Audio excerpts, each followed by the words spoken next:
have explanations as what we did with the Eurobond loans. When you listen to me, and you listen to others who have spoken out there, they say even for the SGR, the amount we are repaying is not the money we use for that.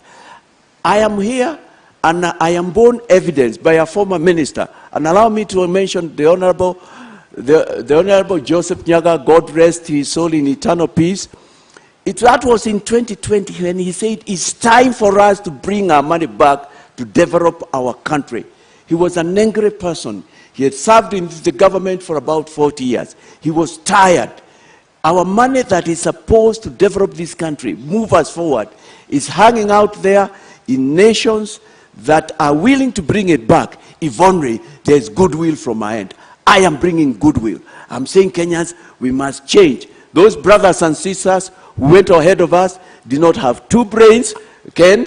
They did not two heads. They don't even have a landmass. They don't have what we have, but they are great brothers and sisters.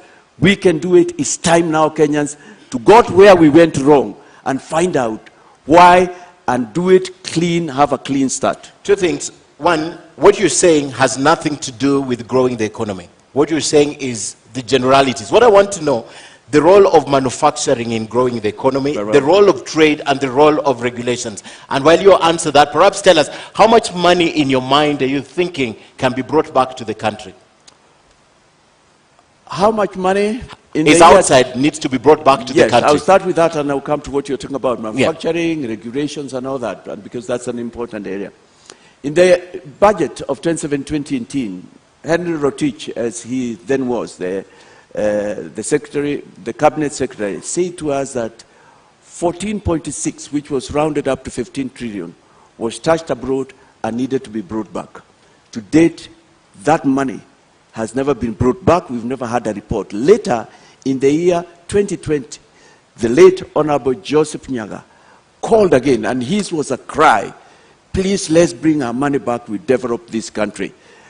If that was about 15 trillion, and since then 5 years have gone by, we use 2 billion per day, that's about 730 billion, give it 1 trillion round up, that's about another 5 billion,